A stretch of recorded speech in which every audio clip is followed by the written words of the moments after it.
Inanunsyo ni Presidential Spokesperson Attorney Harry Roque na matatapos na ang Enhanced Community Quarantine sa gitnang Luzon sa May 15. Pero isa sa ilalim ang buong rehiyon sa General Community Quarantine o GCQ pagdating ng May 16. Inilagay sa Moderate Risk Area ang Region 3 batay sa epidemiology data na pinresenta ng Department of Health kaugnay ng mga kaso ng COVID-19 sa bawat lugar sa bansa. Sa kabila nito, pag-aaralan pa ang datos ng Angeles City hanggang May 14 bago kumpirmahin kung isasama sa GCQ o i-extend ang ECQ sa highly urbanized city. Sa Region 3, Aurora, Bataan, Bulacan, Nueva Ecija, Pampanga, Tarlac, Zambales, Angeles City, titignan din po ang datos pagdating ng May 14, Olongapo City. 2 buwan sumailalim sa Enhanced Community Quarantine ng Gitlang Luzon. Maliban sa lalawigan ng Aurora na nauna nang sinailalim sa General Community Quarantine nitong 1 ng Mayo. Sa bisa ng General Community Quarantine, mas maluwag na patakaran ang ipatutupad sa bawat lugar.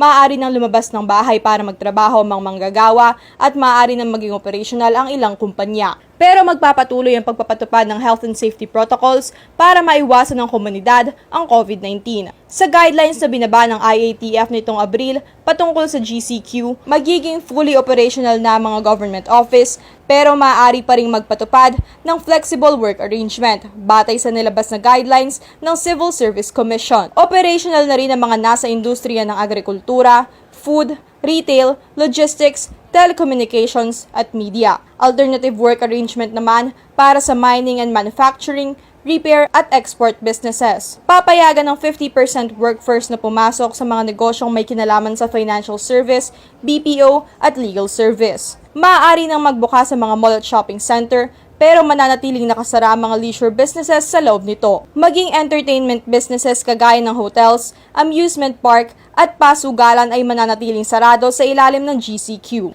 Papahintulutan na rin ang public transport pero babawasan ang bilang ng pasaherong maaaring isakay para mapanatili ang social distancing. Samantala, meron namang ilang lugar sa Pilipinas ang tinanggal na sa community quarantine, kagaya ng ilang probinsya sa Region 1, Region 4B at Region 5. Modified ECQ naman sa ilang bahagi ng Pilipinas, kagaya ng Metro Manila at Laguna. Paliwanag ng tagapagsalita ng Department of Health na si Undersecretary Maria Rosario Vergere na maraming kinonsidera bago ibaba ang desisyong ito, kabilang na ang mga estratehiya ng mga lokal na pamahalaan sa pagsugpo sa sakit. Kasama rin sa decision tool ng pamahalaan ng disease surveillance capacity, seguridad sa isang lugar, at socio-economic factors, particular ang poverty at unemployment rate sa lugar. Tatagal ang GCQ sa gitnang Luzon hanggang sa katapusan ng buwan. Maika Amparo, CLTV, 36 News.